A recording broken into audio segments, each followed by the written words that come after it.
1.2, line segments and distance. First, we're going to talk about calculating measures. So we have a line segment, sometimes we just say segment, and what that is part of a line containing two endpoints and all of the points in between. So we can name segments very similarly to naming lines. We use the endpoints, and instead of drawing a line with arrows above it, we just draw a line, and that's to indicate that it stops, that it ends and doesn't go on forever. Betweenness of points. So in this diagram, we see the line PQ, and there's an M in between P and Q, and we can see that plainly, but there's a way to tell if we're not sure. So point M is going to be between points P and Q if and only if P, Q, and M are collinear and PM plus MQ is equal to PQ. So collinear meaning they have to be on the same line for them to be in between.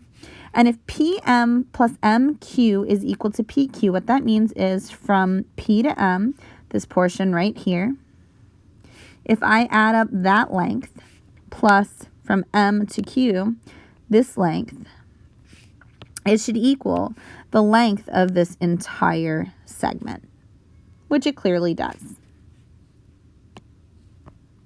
So let's take a look at example 1. We want to find XZ. Now notice there's no line above XZ. What that means is we want to find how long it is.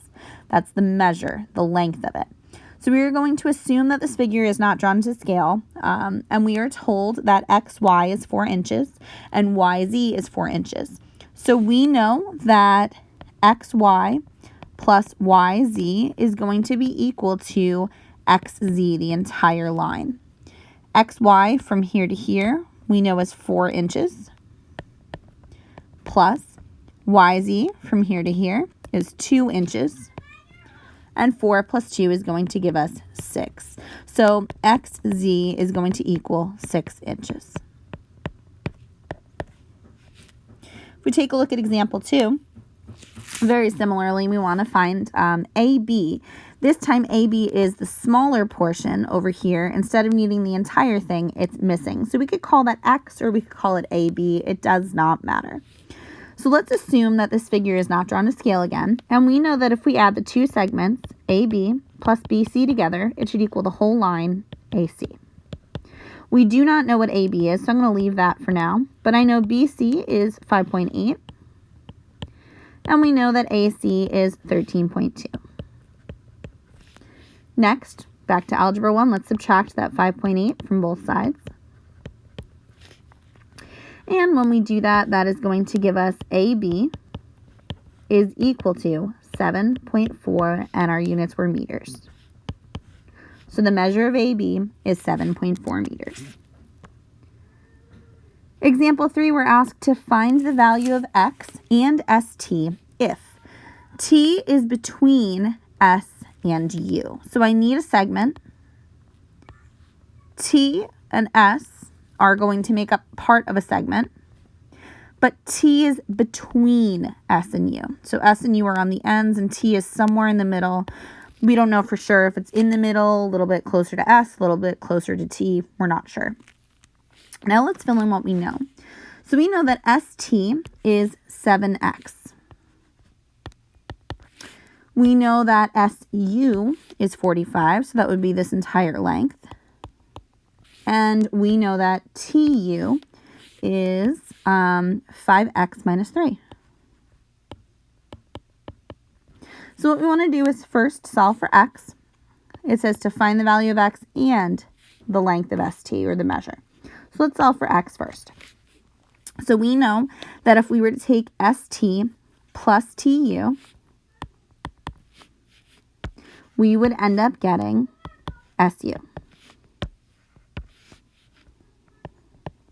Oops, forgot TU. So if we add the two smaller segments together, they'll equal the big one. We know that ST is 7x. We know that TU is 5x minus 3. Whoops. And we know that SU is 45. And now what's an Algebra 1 problem? 7x and 5x makes 12x minus 3 equals 45. We'll add 3 to both sides and get 48.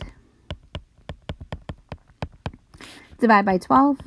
So x is going to equal 4. Great. That's only part of the question, though. We need ST as well.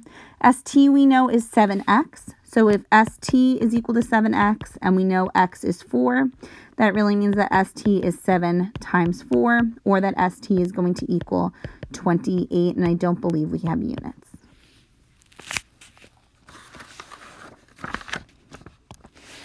Congruent segments are segments with the same size and the same shape. So if I have segment AB, and it is 5 units long, and I have another segment, segment CD, and I'm told that it is also 5 units long, I can say that AB is congruent to CD. Line AB, or segment AB, is congruent to segment CD. And in order to indicate that on a picture, what I would do is put a tick mark on either one of those. So if I'm showing those two are congruent, I'm using tick marks. If I wanted to show more than one set of lines were congruent, I could just keep putting more and more tick marks. So if I put 2 tick marks here, 2 tick marks there would indicate that they are both congruent. Now, there is a big difference between equal and congruent. So when we are saying that things are equal, we are talking about lengths. We're talking about an actual number. So in that example above, we would say that AB, length AB, or measure of AB, is equal to 5. Notice I didn't put the line on top. We're told that CD is equal to 5. So since they're both equal to 5, we can say that AB is equal to CD. However, when we're talking about congruence, we're talking about the name of the segment. So the names are AB and CD. Now, yes, if they are equal, they are going to be congruent. However, it means different things, and it'll be very important when we get to the further chapters in this, the further along chapters when we get to like triangles. So we can't say that 2 measures are congruent, and we can't say that 2 segments are equal. We can say the measures are equal or the segments are congruent. All right, so example 4, we're given a trapezoid here. We're told the measures of AB and CD, and then we also see those tick marks on the sides. The tick marks on the sides mean that they are congruent. So in example A, when it says determine whether AC is congruent to BD, the answer here is yes, and the answer is yes because of these tick marks. So yes, they are marked with the same tick marks.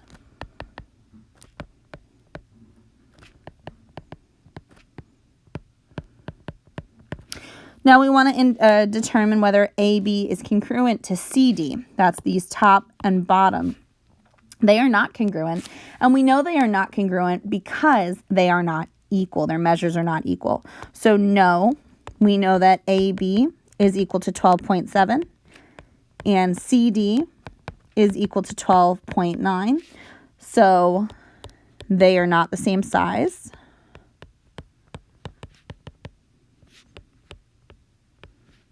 The sizes are not equal, so they can't be congruent.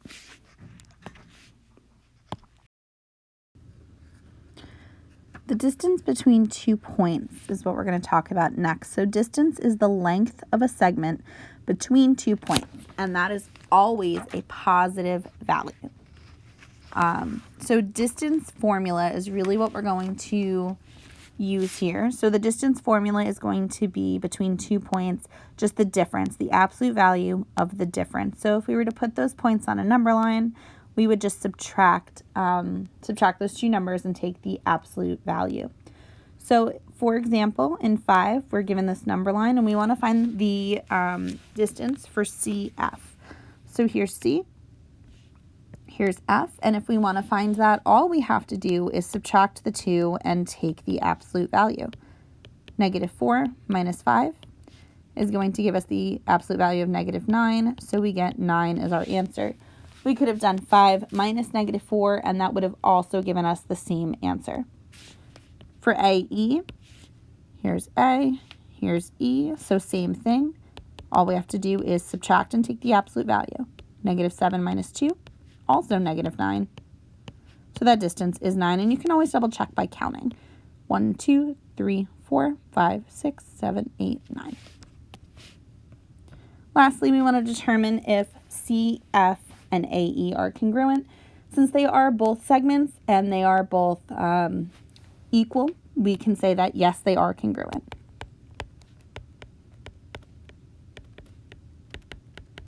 They're the same size and the same shape.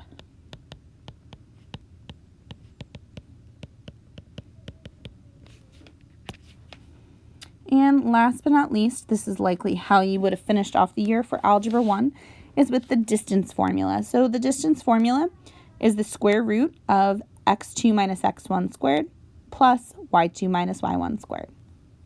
And really what this comes from is the Pythagorean theorem, which we're going to talk about later this year. But what it's really doing is kind of forming this right triangle. And it's finding the distance from here to here for the x's and the distance from here to here for the y's, and kind of using this as that a squared plus b squared is equal to c squared. So we're going to just apply this formula. We are given 2 points. E is negative 4, 1. F is 3, negative 1. Just like when you did slope in Algebra 1, I would recommend labeling these x1, y1, x2, y2. Plug into the formula, and that's about it. So EF is going to be the square root of x2 minus x1, so that's 3 minus negative 4 squared, plus y2 minus y1, negative 1 minus 1 squared. Now it's just a matter of order of operations. Certainly you could use your calculator to type this in. If you're more comfortable doing it by hand, that's fine as well.